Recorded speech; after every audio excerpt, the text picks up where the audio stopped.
өздеріңізбен тікелей эфирде кездескенімізге бек қуаныштымыз. Сәлеметсіздер ме? Күндеріңіз әрқашан сәтті болсын, қадамыңыз қуанышқа, шаттыққа толсын. Ақ адал еңбегімен тауып жеген, дастарханда асыңыз тола болсын. Отбасыңа бақ береке болсын, Алла қолдап періштелер қорғап жүрсін. Ағайын туыс бауырлар, жүрген жерің нұр болсын, тыңдаған жыр болсын. Жолымыз басқа болғанмен, тілегіміз бір болсын.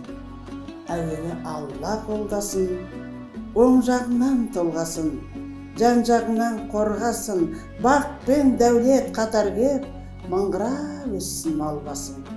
Ұрпағымыз көп болсын, қайда барса жол болсын. Еліміз аман, жұртымыз тыныш заман болсын. Қария мен қарт әже, ақ тілегі оң болсын. Сәлеметсіздер ме, қадірлі көрермендер? Өздеріңізге арналған жастар арнасындағы оң болсын атты бағдарламамызды бастаймыз. Біздің осы келесі санымызда, одан кейінгі санымызда бірнеше қонақтармен жүздесесіздер деп, өткенде мен сіздерге құлақ қағыс еткен едім. Бүгінгі біздің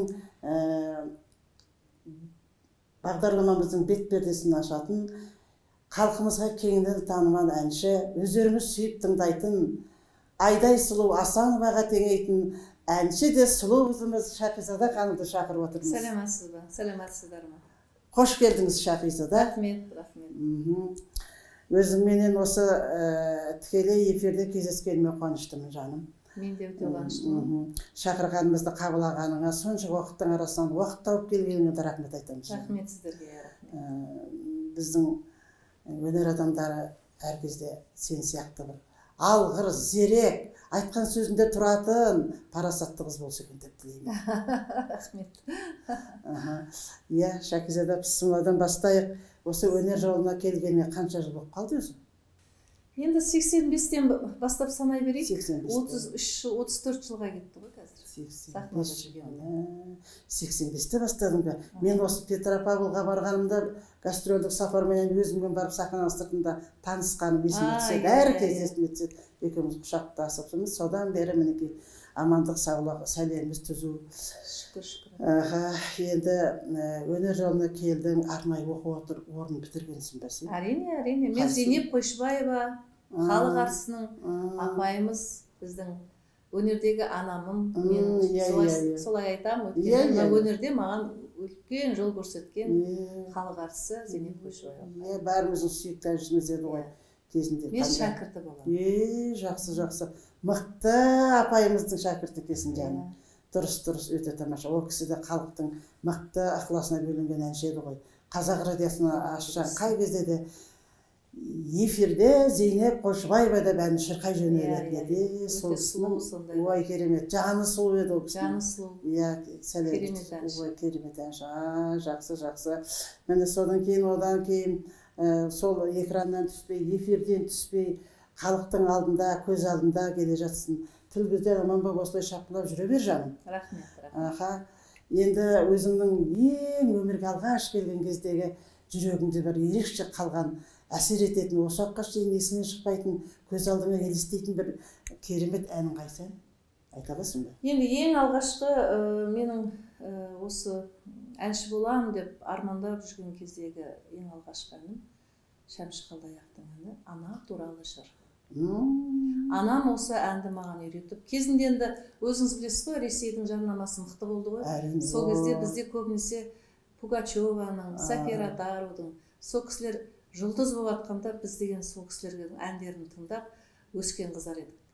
Содан кейін мен сол кісілердің әндерін орындап жүрген кезде анам айтты бір күні: «Қаның қазақ, айналайын қызым, неге қазақша өлең айтпайсың?» деді. Содан үйреткен Шәмші ағаңның осындай «Ана туралы жыр» әні бар, сол әнді сен орында деп. Содан жаттап алып, ол әнді осы уақытқа дейін мысалы орындаймын, осы уақытқа дейін айтып жүремін. Отырған жерлерде мысалы «Ана туралы жыр» сұраса, мысалға орындап беремін. Сол әнменен өзі осы эстрада студиясына келіп, Зейнеп Қойшыбаева апайымның классына түстім. Сол әнді жақсы. конкурска да катыштым 92 жылы. Жакшы, жакшы. Шамши Калдаяктын конкурсу эң алгачкы өткөн конкурсу. Баш жүлде алдым о жерде. Ой, керемет, керемет. Ана тууралуу ән орындап. Сол анамыздын батасы деп ойлойм. Ең күрделі тақырыптың бірі, ең басты тақырып ана туралы. Мінекей өзіңде бір көктемдей жарқырап, көктемнің алғашқы күндеріне кеп қалдың. Жақында аналар қыздар мерекесі. Сол анамызға арнап, жаңағы ана туралы бір шумағын айтып бересіз ме? Өтініш. Әлемнің жарығын сыйладың сен маған, даланың әр гүлін жинадың сен маған, сен берген құстардың қанатын самғаған, балалық құштарым өзіңе арнаған. Ой, бәрекелді. Әлдилеп аялап өсірген жемісің, самал желі саябақ құшағың мен үшін. Есейіп кетсем де мен саған сәбимін, көгілдір көктемдей көзіңнен танимын. Есейіп кетсем де мен саған сәбимін, көгілдір көктемдей көзіңнен танимын. Ой, бәрекелді, рахмет, рахмет. Міне, ескірмейтін тақырып өмірде. Ескірмейтін, өлмейтін әндер. Өлмейтін әндер. Мұрадан мұраға, ұрпақтан ұрпаққа жалғасатын әндер ғой. Керемет әнмен бастаған екесін айналайын. Енді есіңде ең бір қалатын әннің бір екен ғой. Содан кейін енді өзіңіз естіген боларсыз, осы 85 жылы оқуға түсіп, 87-те бітіріп, Солтүстік Қазақстанға, облыстық филармонияға жұмысқа бізді жіберді жолдамамен. Жолдамамен? 87 жылдары, 89 жылдар деп айтайын, 1-2 жылдан кейін композитор Қадырғали Көбентай. Менің құрбым, әріптесім, актер. Әнші, актер. Содан жаңағы біздің Петропавловскке келген кезде әдемі бір ән айтып отыр екен. Концерт болады. Облыстық филармонияда. Тыңдап тұрып, сахнаның артында тыңдап тұрып, қандай әдемі ән деп, сондағы ән Аққу Арман ән.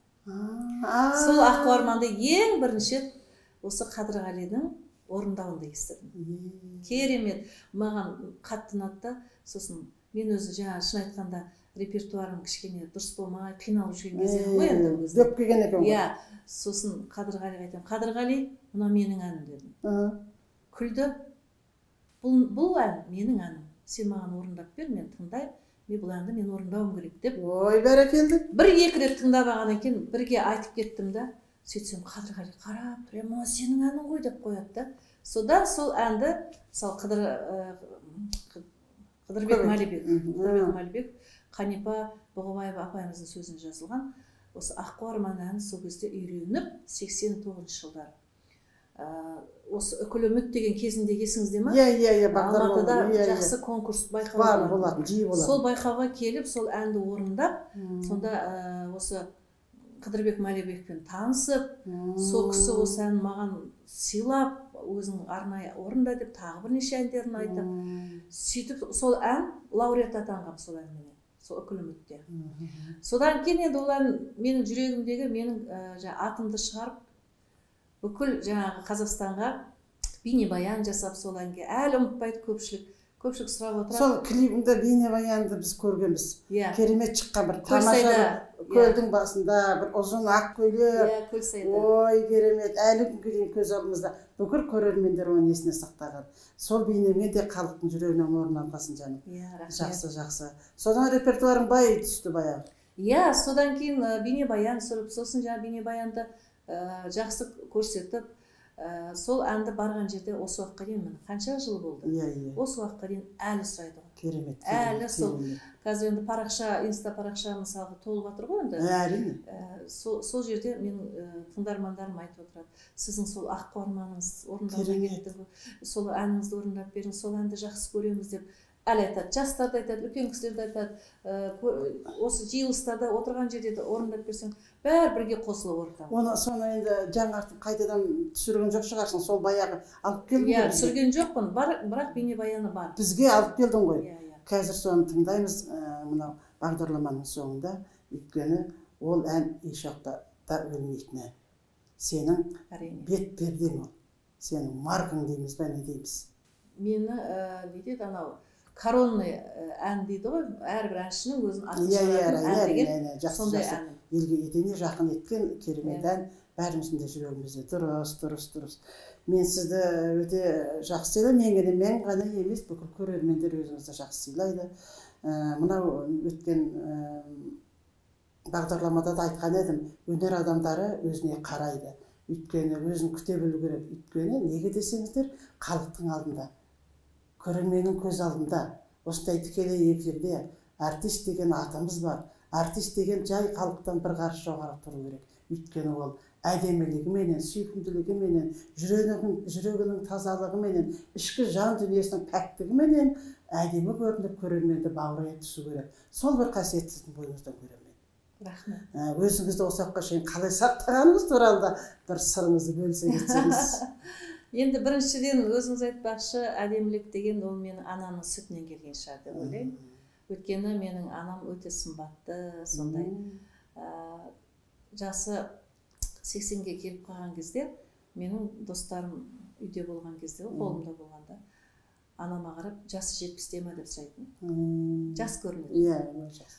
Сосын қазірде мысалы көпшілікті, анамды танитын көпшілік айтады, достарым айтады, анаңызға ұқсағансыз дейді.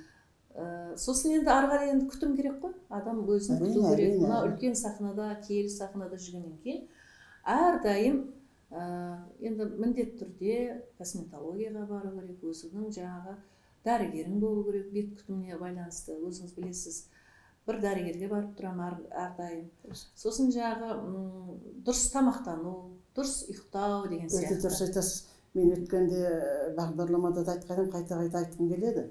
Өнер адамдары, жалпы өнер адамдары, әнші, орындаушы, актер бөліп жаратын ішінге жоқ. Жалпы өнер адамдары халықтың алдында жүргеннен кейін ол тек қана бет емес, бүкіл болмысына қарау керек деп ойлаймын. Денсаулыққа да байланысты. Ол енді кезінде Бағланов апамыздан үлгі алатынбыз. Бірге концерт құрдық, сол кісімен бірге гастроль сапарда бірге жүрдік. Сонда Нүкіс қаласында енді бір қонақ үйде болғанымызда жаңағы ол кісі кете кеткенше мынандай бейбөкшемен жүрді ғой. Кете кеткенше үйінде де бір рет науқастанып қалып Сәменге түскен кезі бар сол кісінің.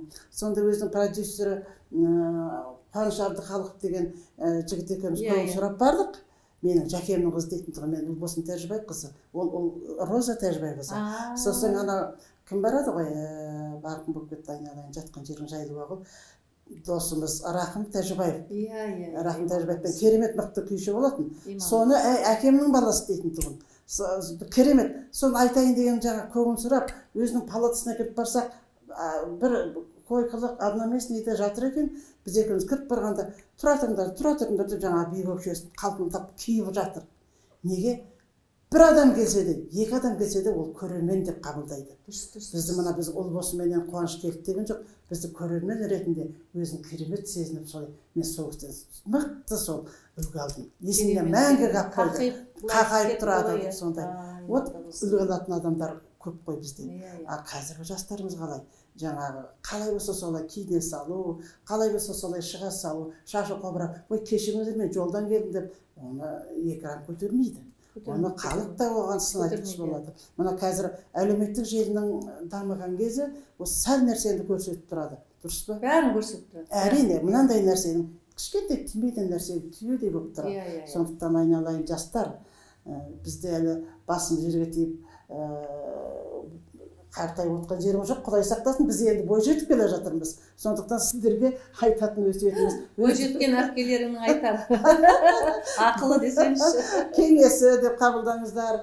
Жақсы түсінесіздер, біздің жастар қазір өте сауатты, өздеріңіз өнер адамы боламын десеңіздер, әсіресе менің студенттерім, өздеріңізді мықты сақтаңыздар, тамақтарыңызды сақтаңыздар, дауыстарыңыз сізге керек, бүкіл болмыстарыңызды сақтаңыздар, өйткені сіздер біздің жарық жұлдызымызсыздар болашақта. Осы бастан тәрбие тал бесіктен басталады дейді. Өздеріңіз осы бастан күтіп мықты болып өссеңіздер, сол Бағланова апаларыңыздай, мінекей Шакизада тәтелеріндей бір, әсіресе қыздар жіптіктей болып өсесіздер.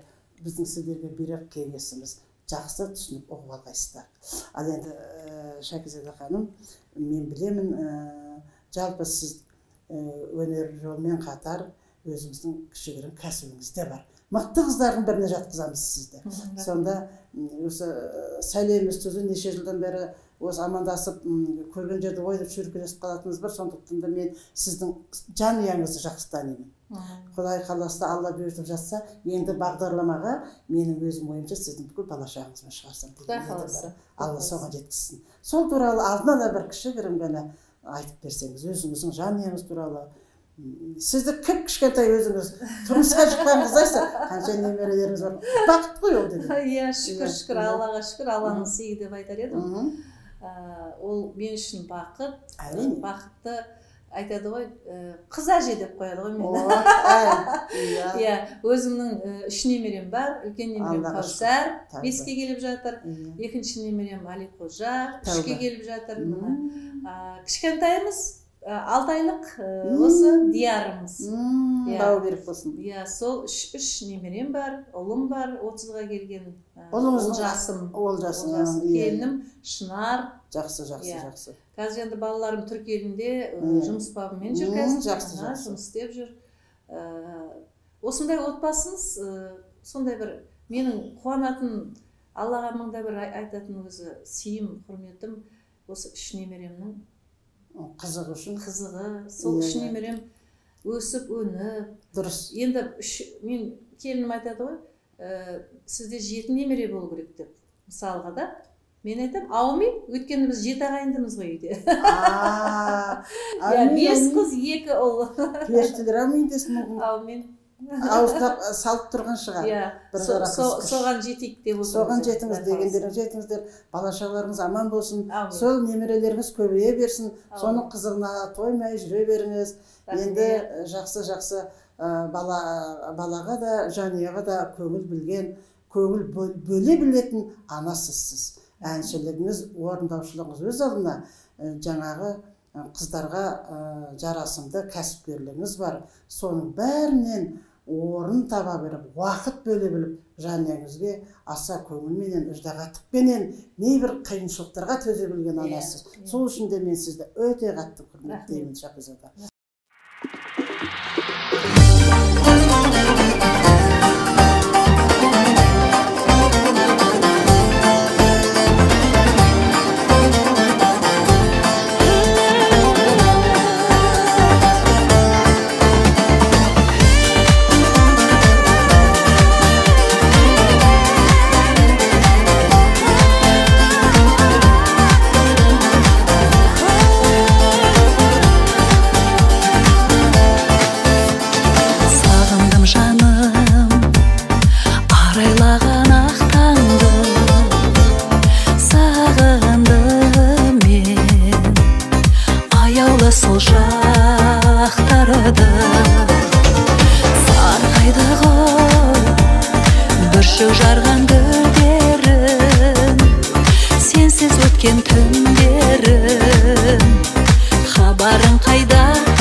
gölde жүзбейді сүйген жүрек өз сыңарын іздейді үміт жібін үзбейді жанымда жүрші жарығым сен арман әнімсің таңдағанымсың жан қалауымсың мен жан жүрегімен ежіредімен өзіңді ойлай сен арман әнімсің таңдағанымсың жан қалауымсың мен жан жүрегімен ежіредімен өзіңді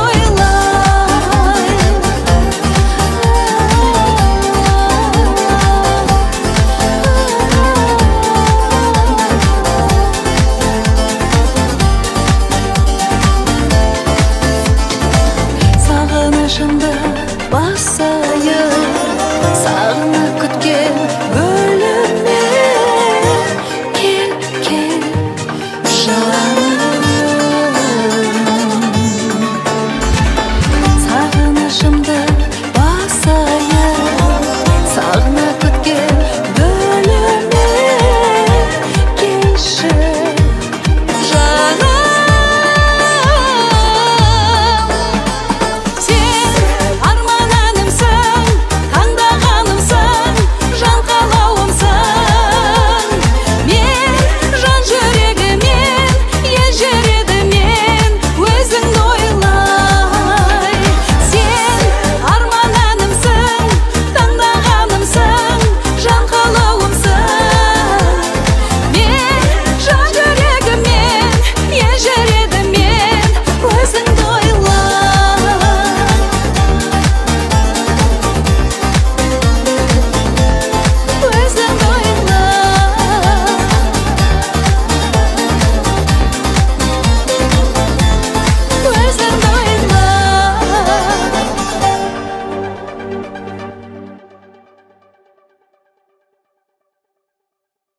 Құрметті Шахизада Сейтқасымқызы, мен осы жақында ғана теледидардан тікелей эфирден осы жастарға айтып жатқан министерствоның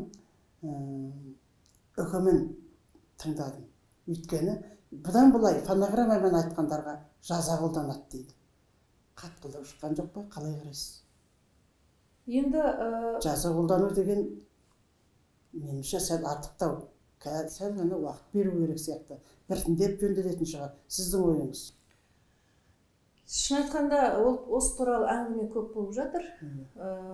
Енді өзіңіз байқайсыз, бәріміз де тірде айта аламыз. Ешқандай қиыншылығы жоқ. Біз өзіміз 84 жылы сол байқауға қатысып, күрделі әндерді орындап, байқауға арналған әндер, мысалға Кең далам, Алия, Атамекен деген осы біздің Роза Қуанышевнаның репертуарындағы әндерді орындап біз өстік. Сол әндерді орындап байқауға қатысып, бас жүлде алып жаттық, лауреат атанып жаттық. Сол біздің енді заманымыз деп айтайық, біздің сол кездегі заманымыздағы әншілердің бәрі қазір мысалы сахнада жоқ қой көбісі. Олардың бәрі тірдей айтуға ешқандай қорықпайды. Жанды дауыспен айтуға қорықпайды. Тірдей жанды дауыспен айту деген ол мен ойымша проблема жоқ. Үйреншікті әдет оларға. Сондықтан ол енді ол жастарға айтқан шығар деп ойлаймын. Қазіргі жастар көбейіп кетті. Оның ішінде де мықты әншілер бар. Жастардың ішінде де мықты өзіміздің әншілер бар, байқаймын. Оның арасында бір құмалақ, бір қарынмайды шілтет деп береді ба қазақта. Арасында танымайтын әншілер көп тойларға шығады, анда шығады, бір бейнебаян түсіріп алады, жұлдыз болады. Мысалға, біз оларды тірідей естіген жоқпыз, дауысын бір жанды дауыспен естіген жоқпыз ол әншілер. Мысалда, сол сияқты қабылдаса қабылдасын, мүмкін сол дұрыс шығар деп ойлаймын. Түбінде мен өз басым, мен осы біздің енді министрлердің осындай тапсырысы, осындай ұсынысы туралы мен естіген жоқпын, бірақ менің өзімнің бұрынғы ойым бойынша баяғы 87 жылдары 88 жылдары бізде вия ансамбльмен қосалқа деген есіңізде ма солтүстік қазақстанда Азия деген бізде сондай ансамбльдер болды вия. Сонда бәріміз тірдей айтып есіңізде ғой? Иә. Сол тірдей айтып біз деген күнде жаңа дайындық жасаймыз, күнде дауысты өзіңіз білесіз ғой, қалыптастырып әрбір нотаны дұрыстап айту керек сияқты, распевка дейді ғой. Әрине. Сөйтіп үйренген қыздардың бірі, мысалға, кейін фонограмма шығып, бәріміз сондай бір өзі бір заман сондай өзгеріп шыға келді. Өйткені ол бүкіл дүние жүзінде болды. Бізде ғана емес. Дұрыс айтасыз. Ал енді қазіргі кезеңде қайтадан мен өзімнің арманым, өзімнің сондай бір вия ансамбль болса екен дейді.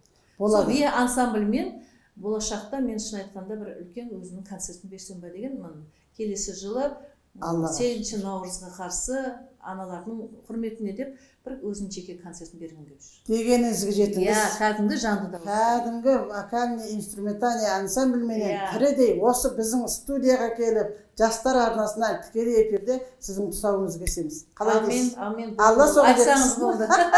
Мен сізге хабарын беремін, дайын болған кезде. Құдай соған жеткізсін. Тұсау кесерін осында өткізейік. Расында да міне жаңағы Шакизада Сейітқасымқызы өте дұрыс айтады.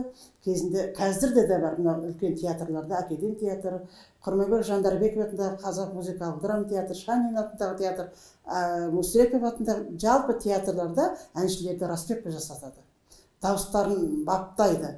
Ол дауыс ашылады, дауыс қалыптасады, дауысының өзіндік мектебі басталады. Сондықтан жастар дауыстарыңызды баптап өз орнына қою үшін вокал сабағына барыңыздар. Біздерде солай міндетті түрде бару керек. Өйткені дауыс қалыптасу керек. Ал сіздер қайтесіздер? Сіздер келесі дадағы ешқандай распевка жоқ, ешқандай дауысты емдемейсіздер, орнына қоймайсыздар, қалыптастырмайсыздар. Жүгіріп ентігіп келесіздер дағы сахнаға фонограмманы қойып қалып шығасыздар. Оның бәрі халыққа көрініп, білініп, естіліп тұрады.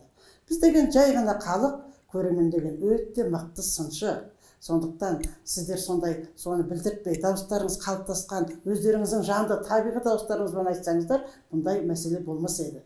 Көрдіңіздер ме? Жаңағы Шакизада Сейітқасымқызы жақсы айтты. Бір құмалақ, бір қарын майды шірітеді дейді. Сондай бір кемшілігі бар, тәжірибесі жоқ, орындаушылық шеберлігі төмен азаматтар мен азаматшалардың арқасында осындай жағдайға душар болып отырмыз. Егер олар өздерінің табиғи дауыстарын сақтап, халықты алдамай жанды дауыспенен шығып жатса, нұр үстіне нұр болған болар еді. Біздің көрермендерімізді де жақсы түсінеміз. Өйткені айтып жатыр, бәленбай ақшаға билет аламыз, олардың өтірік қана аузын жыбырлап тұрғанын көріп қайтамыз. Мен неге ақшамды оған тегін концертке сол бекерге шашуым керек дейді. Олар да сіздердің жанды дауыспен айтқандарыңызды жақсы көреді. Сондықтан халықпен бірге болу керек, халықпен бірге ән айту керек. Халықты демалысқа концертке келгеннен кейін сөзіңізді бөлейін.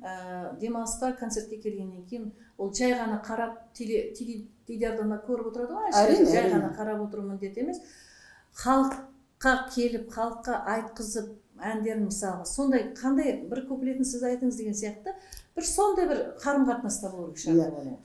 Мысал үшін, мен білем, ол еттен сүйектен жарылған пенде ғой, оларды шаршайды. Әсіресе ауылдық жерлерге гастрольге барғанда, ана ауылда, мына ауылға арасы қан. Баяғыдай біздің кезіміздегі заман емес қой, бой жетсіққа қайтайық.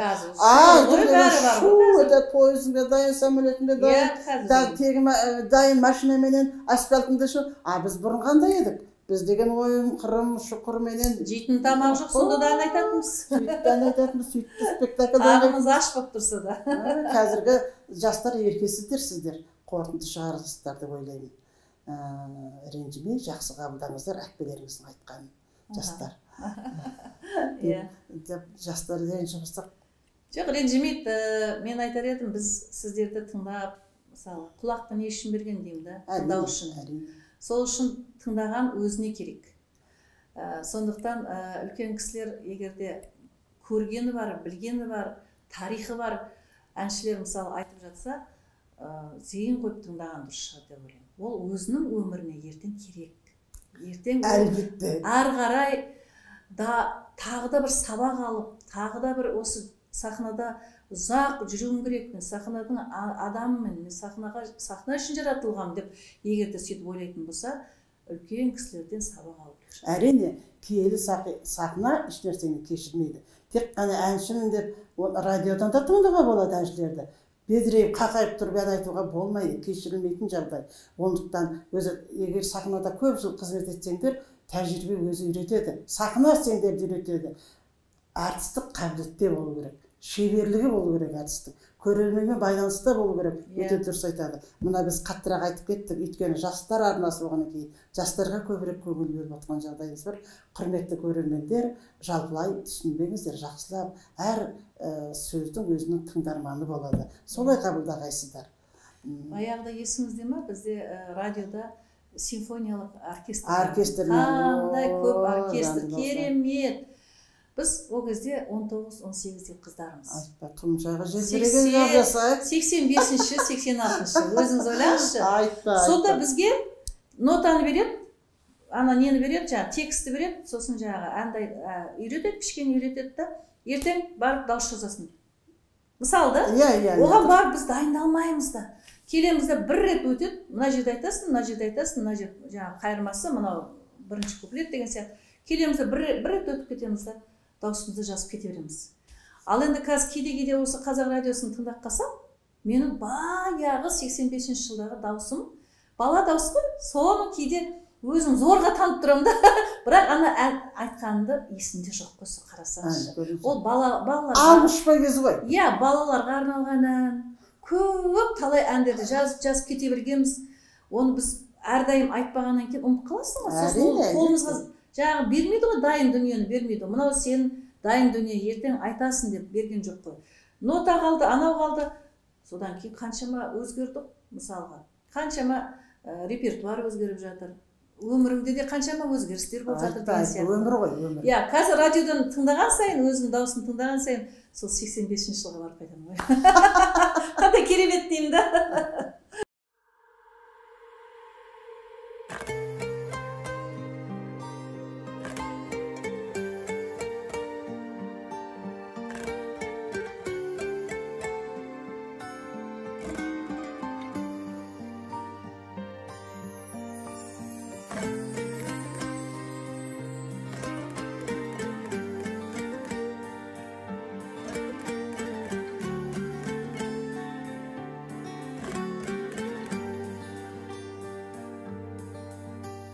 Жанымды ежіретіп, жанымнан кеттің қызым, көзіңді мөлдіретіп,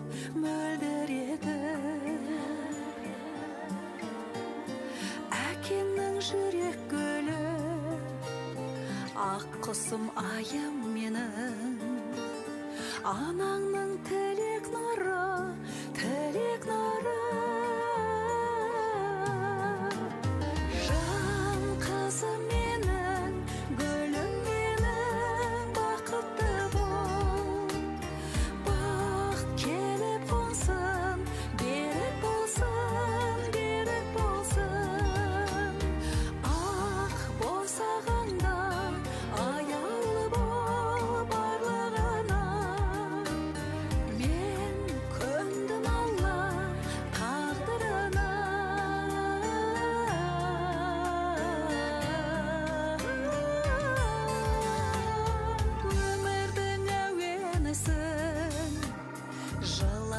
жабырқама, жұбыңмен әдемісің,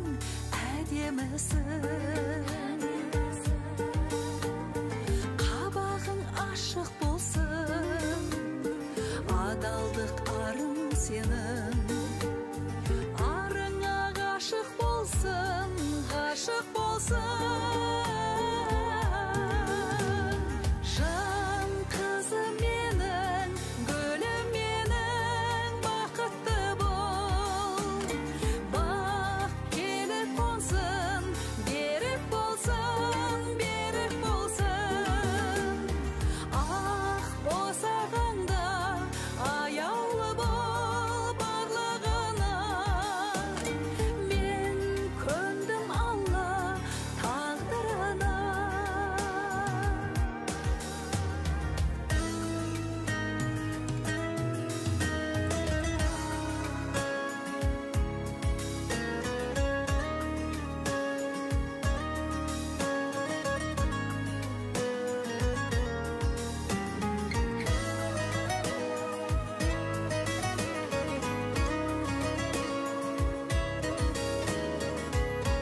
құсым шарықташы бақыттың аспанында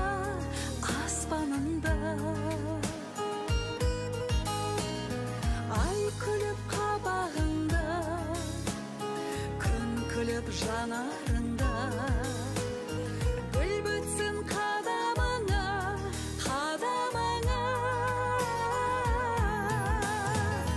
жан қызым менің гүлім менің бақытты бол бақ келіп болсын берік болсын ақ босағанда аяулы бол барлығыма мен көндім алла тағдырына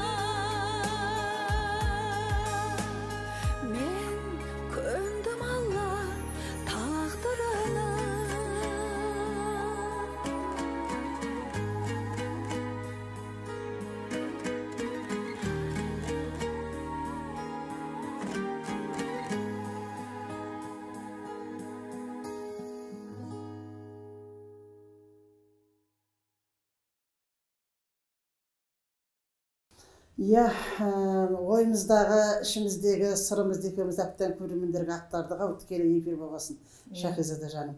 Ойымның бәрімен келісемін, өте жақсы, ашық, тартыншақтамай, сұраған сұрақтардың бәріне шын пейіліңменен ішкі жан сарайыңды ашып жақсы жауап бердің жаным. Қанағаттанарлықтай жауап алдық. Сізге көп рахмет. Қазір енді сіздің клибіңізді тыңдаймыз. Сосын ары қарай жалғастыра берейік. Құрметті көрермендер, ұрпағымыз көп болсын, қайда барсаң жол болсын. Еліміз аман, жұртымыз тыныш заман болсын. Қария мен қарт әже ақ тілегі оң болсын. Хабарды жүргізген әкім Тәжібайқызы ұл болсын. Келесі кездескенше сәлеметті болыңыздар.